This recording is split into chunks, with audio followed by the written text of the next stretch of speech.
Vou gravar, posso?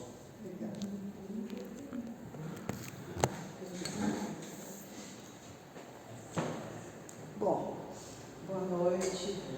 Vamos para mais um estudo nosso, em conjunto. A voz não está ligada aqui? Tá ligado. Tá. A voz está um pouco pior, né, por causa da faringite, mas vamos esforçar. Nos foi solicitado que a gente pudesse fazer comentários nesse nosso estudo sobre se seria, né, permitido nós repreendermos os outros.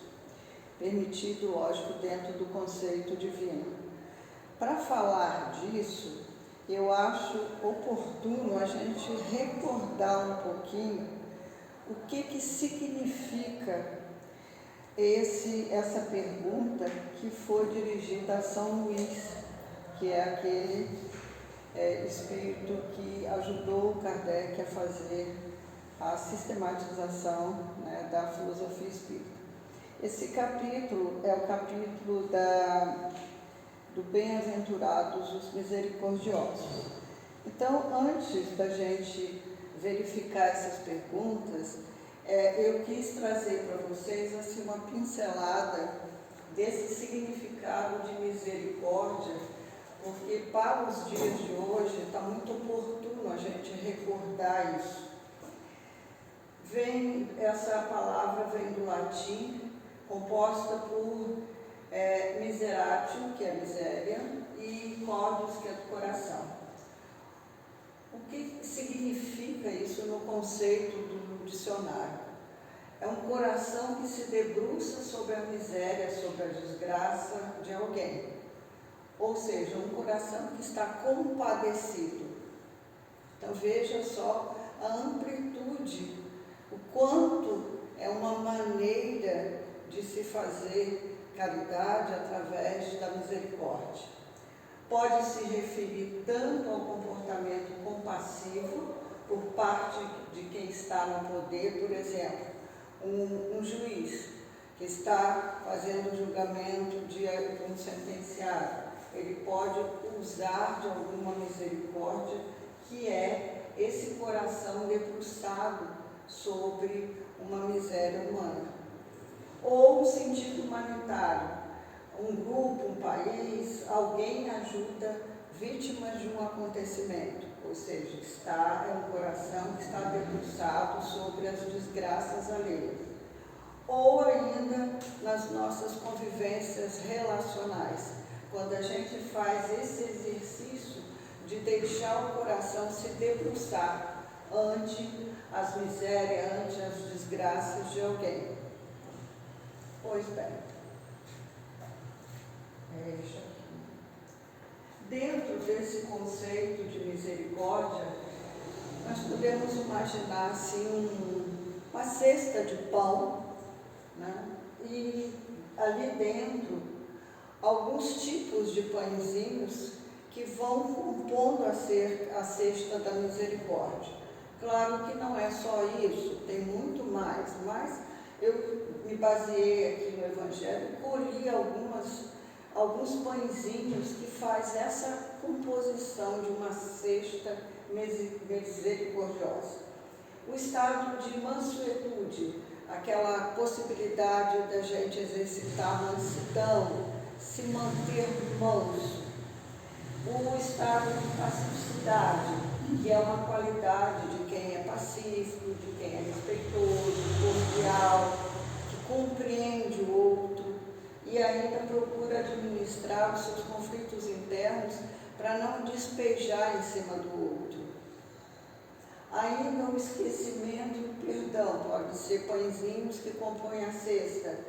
O esforço para não realimentar o rancor, os exercícios contra a dureza, exigência, inflexibilidade, é aquela coisa de você se exercitar para o perdão, sendo menos exigente, menos rigoroso, menos duro, mais flexível, porque são esforços para que você não realimente o seu rancor, a sua mágoa, o seu ódio, e você possa com isso, né, fazer a sua tentativa de perdoar alguém.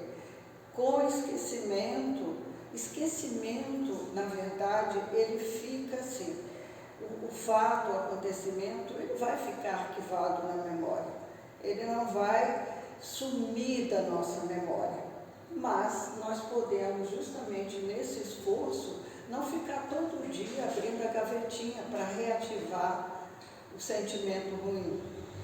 Então a gente coloca no arquivo e procura tirar proveito daquele esquecimento, entre aspas, mas para que ele não fique todo dia fazendo essa condição de realimentar a nossa mágoa. Então, eu perdoo, mas perdoo assim, realmente com o coração enternecido. Eu não quero mais me aborrecer com aquilo, nem com aquela pessoa, né? Eu não quero fazer aquela comédia de eu perdoo sim, mas você não passa na minha frente porque eu não posso te ver. Não, eu posso te ver e até te desejar um bom dia. Esse é o propósito. Isso é misericórdia, tá? Indulgência, disposição para desculpa, para não julgar, para clemência. A indulgência está naquilo que foi atribuído a Jesus, quando se perguntou a ele o que ele entende por caridade. Ele propôs a benevolência, a indulgência e o perdão.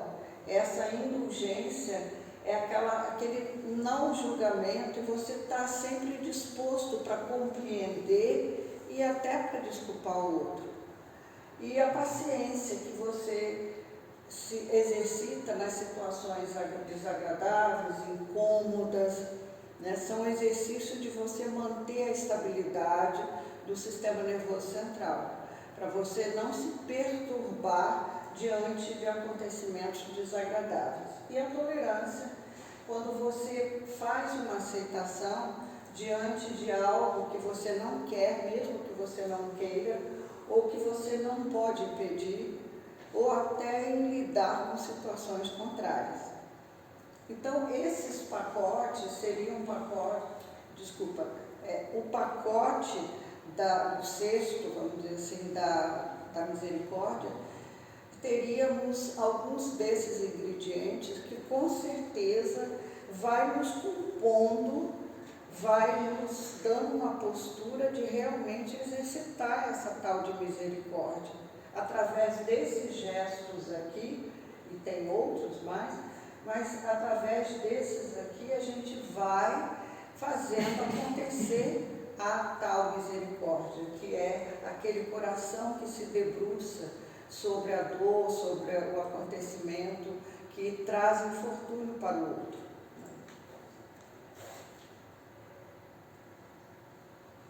Jesus colocou aqui, e o Kardec trouxe isso, Jesus colocou algumas sugestões para a gente entender ainda melhor o que seria a gente fazer a caridade da misericórdia. Quando Mateus coloca lá em alguns versículos, perdoai para que vos perdoe. Está aqui no capítulo 10. Se perdoardes as ofensas que vos fazem, nosso Pai também, com certeza, estará propenso a perdoar os vossos pecados. A gente, todo santo dia, quando reza o Pai Nosso, a gente se propõe, a gente se coloca na condição de perdoar. Perdoai os meus pecados, perdoai as minhas ofensas, perdoai as minhas dívidas.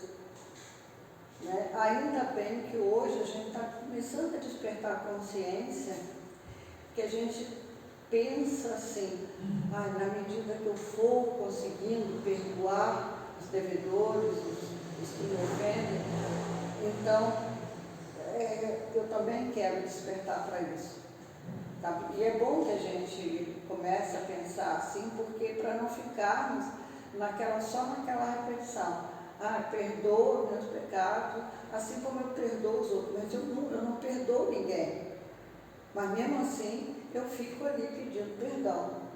Então Jesus faz essa reflexão para a gente poder, assim, como é que eu vou ficar pedindo o perdão para mim se eu não consigo fazer isso, nem com quem está muito perto, nem com quem está em regular distância, e muito menos com o restante do mundo.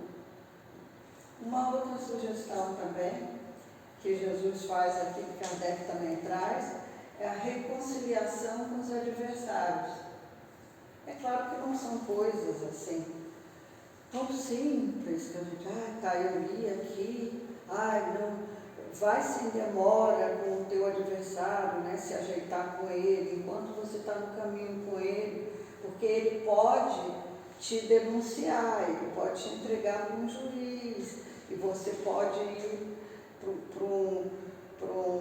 para alguém que possa, de repente, te encaminhar para uma cadeia. Mas você vai ter que ficar nessa cadeia até você conseguir pagar essa condição, essa infração. Então é melhor você se dobrar um pouco e tentar conciliar com o seu adversário. Que cadeia é essa? É a cadeia da vida humana, é a cadeia reencarnatória. Você só vai conseguir dar conta das suas encarnações à medida que nós formos, nos conciliando com as adversidades e com os adversários. Senão a gente vai ficando até conseguir esse estado mais purificador. Jesus ainda coloca nessa situação de isso tudo, nós estamos falando de misericórdia.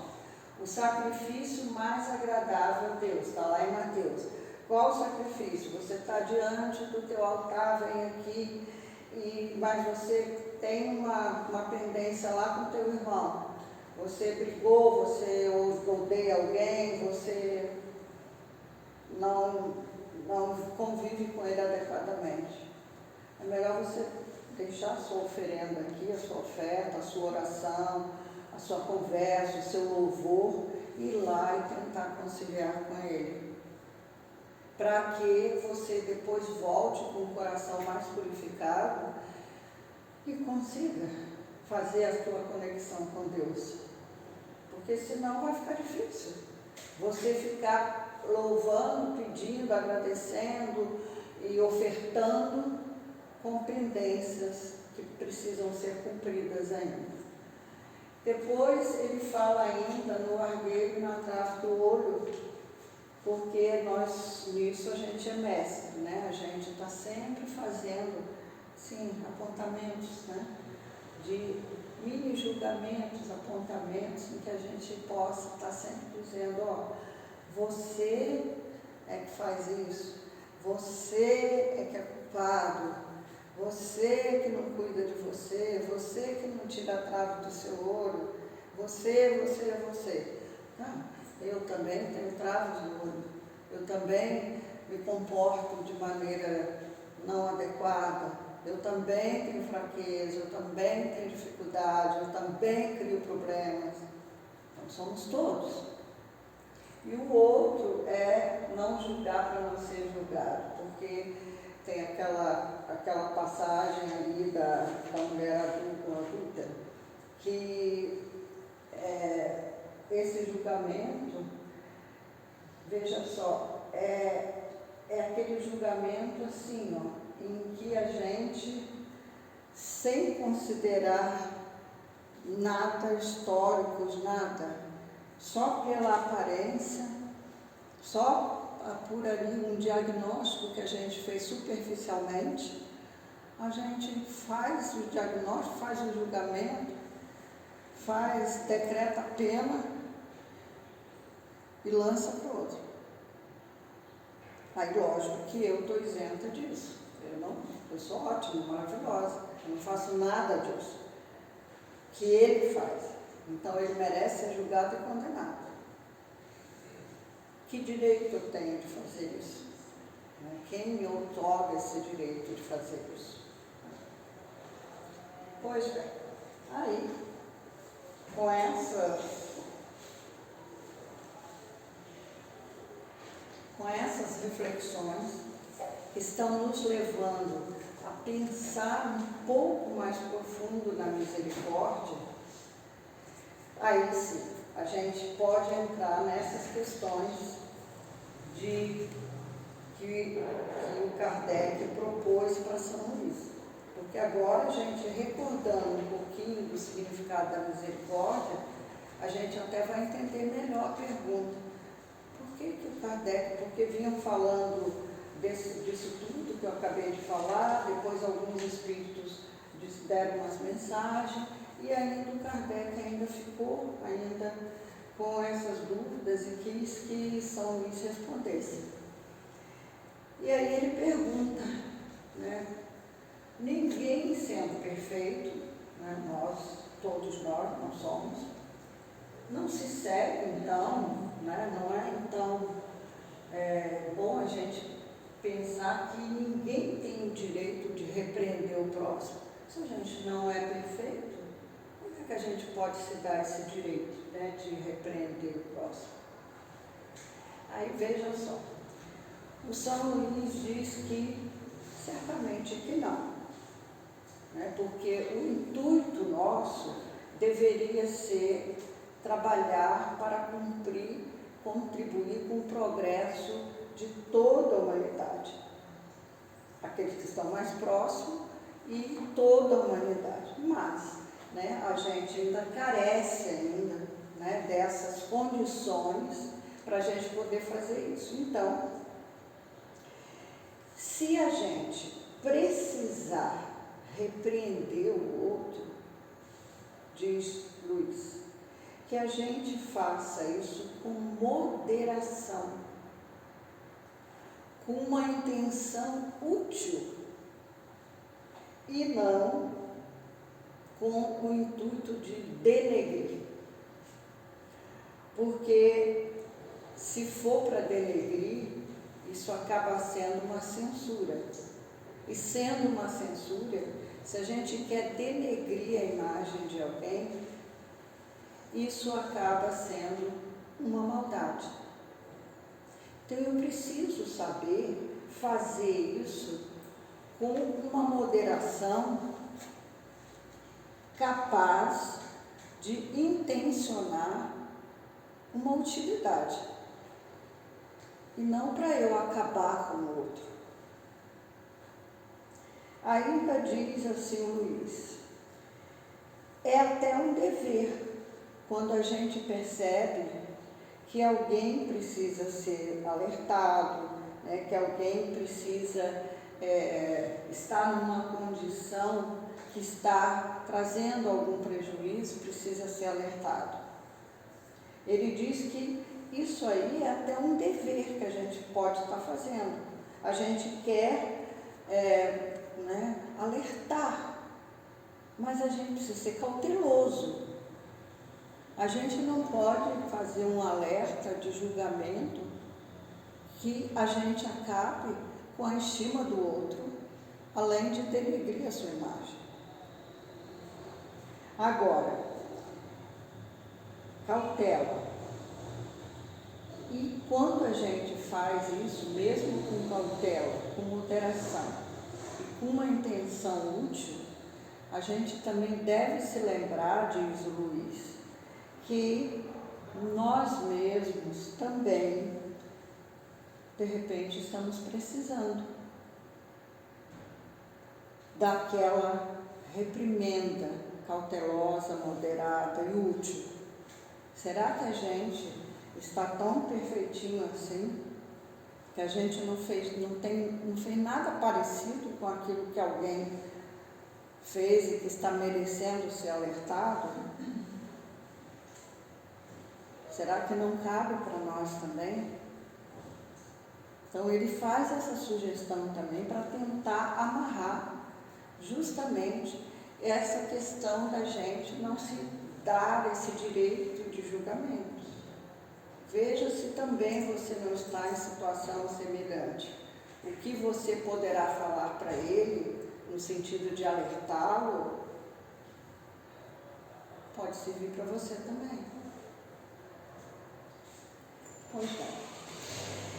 Depois de fazer essa sugestão, Kardec ainda insiste. Ele não ficou muito satisfeito com essa colocação, que já é uma colocação muito sábia, tá? Porque no cerne dela está o respeito. Eu preciso não esquecer, eu preciso ser respeitoso.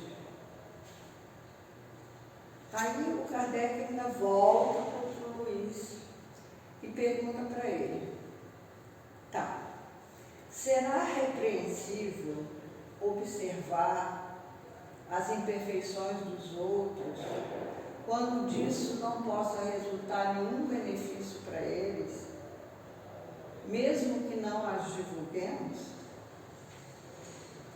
Ele insiste no mesmo tom. Ele queria ter uma certeza melhor disso. Será repreensível?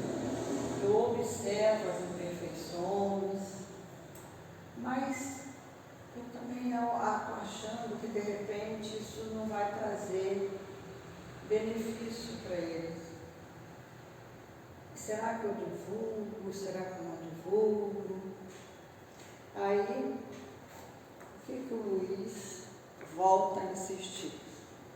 Tudo depende da intenção. Tudo. Não é proibido ver o mal quando o mal está acontecendo. Para a gente não ficar com aquela ilusão boba de que a gente só pode olhar o bem, só pode enxergar o bem. Tem até uma época que o autor de uma música, ele fazia, a música falava no bem e no mal. E numa época lá da vida dele, ele optou por só falar o bem. Ele, em vez de falar o bem e o mal, ele só falava o bem e o bem. Porque ele não queria falar nem a palavra mal. Mas isso é uma ilusão nossa. O mal faz parte do nosso contexto. Pode dizer que ele não existe. Ele está, né, desenvolvido e alimentado por nós, mas ele está. Pois bem, então diz o Luiz, essa visão boba de querer só enxergar o bem, isso até prejudica o progresso. Porque nós precisamos conhecer o mal para justamente saber nos colocar para bem utilizarmos o bem, o que é bom, para termos argumentos de progresso. O erro, diz o Luiz, está em fazer essa observação em prejuízo do próximo. É a tal da intenção. Se você tem a intenção de prejudicar ele, de acabar com ele, de desacreditar ele frente à opinião pública, tá aí, aproveita. Mas se a tua intenção não é essa e não deveria ser, então faça o que precisa ser feito, mas obedecendo o mesmo critério que ele tinha dito anteriormente. Use a moderação, use a ser justo, use o sentido da utilidade para você, como diz na linguagem usual, não se passar. Ainda diz o Luiz assim, algumas pessoas, né, têm até uma certa satisfação em encontrar os outros em faltas. São muito rigorosos, são muito duros, são muito críticos. Então está sempre em alerta, com o sensor ligado, para poder tentar achar alguém em falta para poder fazer a sua crítica e condenar, e julgar e condenar. E quem sabe até alardear pelo mundo e fazer a opinião pública ficar contra aquela pessoa. Então, ele sugere, vamos aprender a observar para proveito até nosso. Além de não manchar a imagem do outro, de não ter esse prazer, essa satisfação com a desgraça alheia, para a gente também aprender para nós mesmos. Porque pode nos melhorar a nossa atitude, a nossa avaliação. Pode melhorar muito os nossos critérios de avaliação. Esse ser observador. A gente observa, mas a gente percebe que o outro está incorrendo, numa atitude equivocada, mas a gente não cria esse estado de malevolência. Gente, o que é isso que nós estamos falando? Tentando repetir, falando de uma maneira bem simples, o que o Luiz está falando aqui. Misericórdia para com todos. Vamos perceber aquele coração que está em erro, em dificuldade, em desgraça. Eu exercitar em mim um estado de compadecimento, de compaixão desse coração que ainda está nesse nível. Então, o Luiz não manda a gente embora, deixar para trás. Não, ele sugere aqui na primeira. Se precisar falar, fale. Ele apenas está tentando para a gente falar com os critérios que ele sugere da moderação. Mas ele não está dizendo, saiam fora e deixa para lá. Mas na terceira questão, porque o Kardec ainda insiste, são 3 questões falando a mesma coisa. Então, parece ser, com certeza, o Kardec é uma criatura bastante inteligente, claro que ele compreendeu logo de cara, mas ele insistiu para colocar a pergunta em 3 ângulos diferentes, para poder São Luís destrinchar os ângulos e ele ficar com uma resposta mais completa. Tanto é que nessa terceira, o Kardec volta a insistir, é útil descobrir o mal alheio. Aí São Luís volta a dizer, isso é muito delicado, mas precisa ser compreendido. Você pode ser misericordioso. Quando a imperfeição de uma pessoa está prejudicando só ela, você não precisa divulgar. Se você tiver chance, de falar com ela, de sugerir a ela, sem julgamento, converse particularmente com ela. Mas não precisa divulgar, porque é só ela que está sendo atingida.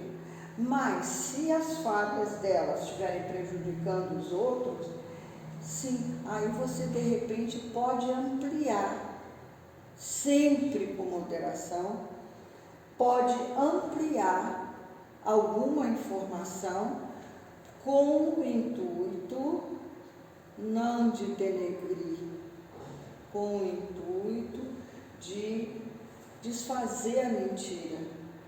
Isso é um dever. É um dever. Porque você não pode prejudicar um grupo maior por causa de uma pessoa. Não é justo. Mas faça isso com misericórdia. Essa é a questão.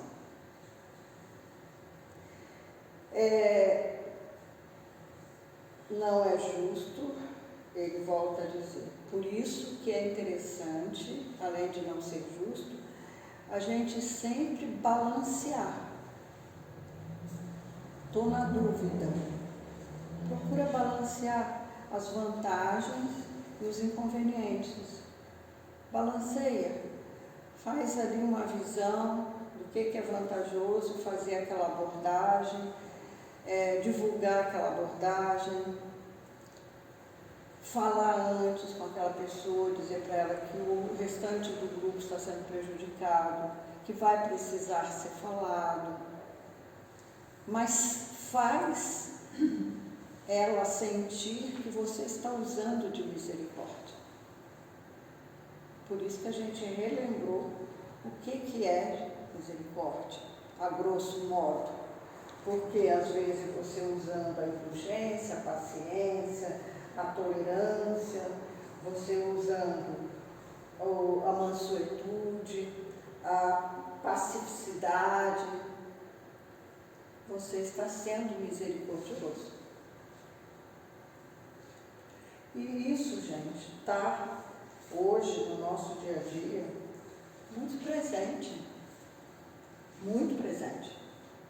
A intenção, frisou 3 vezes, olha a intenção. Para que você vai fazer isso? Para salvar um grupo, localizar alguém? Ou se precisar ser divulgado, se não precisar ser divulgado, não divulgue? Ou ainda lá no começo, você precisa repreender alguém, então chama ele em particular, conversa com ele, explica. Se ele não aceitar e sair enfurecido, ok, mas foi abordado, foi falado com moderação. E o teu sentimento, o nosso sentimento, não poderia ser aquele sentimento malévolo. Te peguei. A gente não deve mais ser aquelas pessoas que ficam, como citou aqui o Luiz, doido para achar alguém em falta. Te peguei, agora você vai viver comigo. Deve ter um monte de gente também querendo pegar a gente em falta. E aí, como é que vai ser? A gente vai pedir misericórdia. A gente todo dia pede misericórdia para Deus. Aí eu achei também aqui uma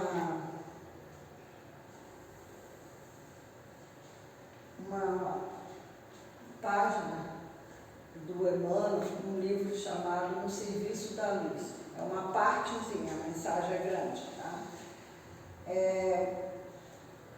Aliás, desculpa, o livro é Alvorada do Reino. A mensagem se chama No Serviço da Luz. Eu peguei só uma parte. Não ouvides que todos os perseguidores da luz são habitualmente enfermos de espírito acomodados ao mal. Renteando com eles, pobres irmãos nossos que elegeram para si próprios a condição penosa de detratores, trata-os por doentes, necessitados de socorro e medicamento. Conhecendo-os de perto, lembrou Jesus no momento a bem-aventurança reservada no mundo aos que exercem o perdão e a misericórdia. E é ainda por esse motivo que na última hora, circulado por eles nos tormentos da cruz, o Senhor recomendou-os à tolerância divina. E, ao invés de aceitar-lhes injúrias e desafios, preferiu segregá-los no hospital da oração. Senhor, eles não sabem o que fazem. Que a misericórdia deles lembra de Jesus na cruz, porque eles não sabem o que fazem. Então, assim, do momento que a gente encontra aqueles corações críticos, que estão sempre prontos para malevolência, do momento que a gente, diz Emmanuel, do momento que a gente encontra aqueles irmãos na condição de detratores, que ainda, né, elegeram para si essa condição de estar sempre espreitando o que vai falar de você, quais são as injúrias que vão jogar para cima de você ou de alguém, que você sente que é injusto. O Emmanuel sugere: trata-os por doentes necessitados de socorro e medicamento. Por isso que Jesus, com a bem-aventurança, ele sugeriu, né, o exercício da misericórdia e do perdão.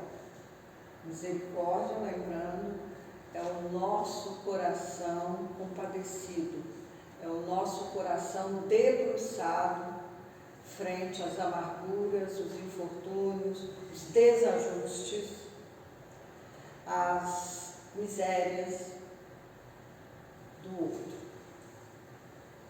Se precisarmos chamá-lo, chamemos. Acabou de falar o Luiz. Mas com muita misericórdia.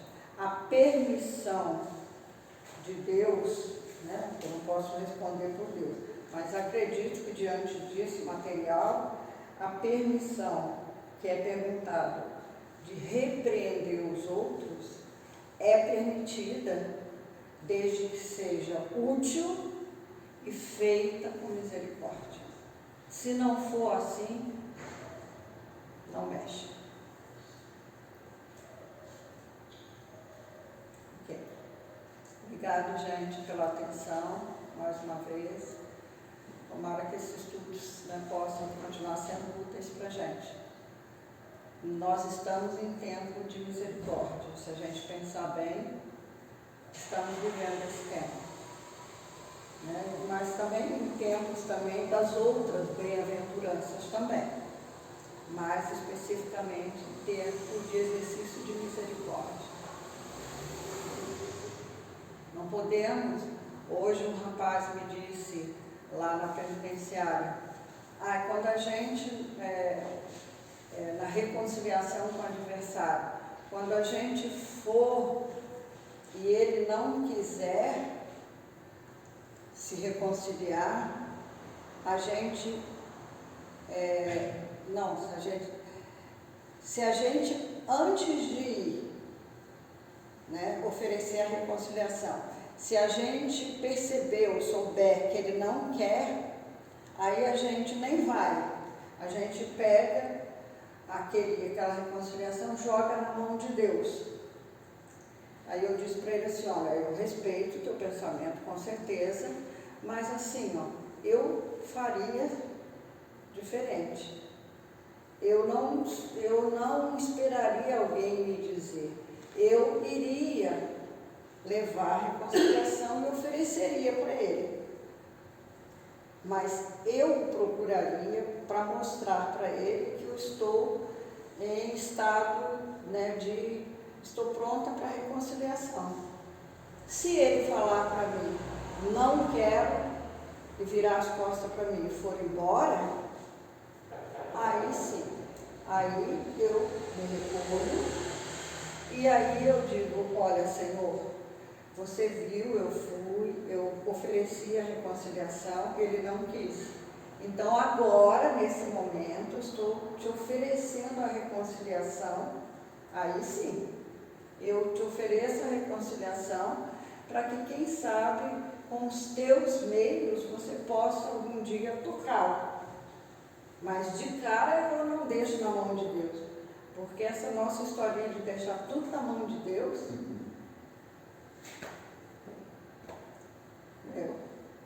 ele daqui a pouco não tem nem mão mais para dar conta disso. Então, ele permitiu que a gente viesse para cá justamente para que a gente se movimente usando as nossas mãos. Se a gente não conseguir, aí sim, vamos recorrer, em última instância. Obrigada, gente. Boa noite.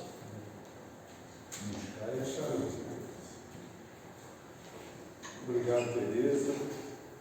Que a gente possa refletir no nosso dia a dia, tudo que a Tereza nos trouxe, porque ela nos trouxe assuntos práticos do nosso dia a dia, que a gente encontra no lar, no serviço, na rua, que a gente possa refletir a respeito.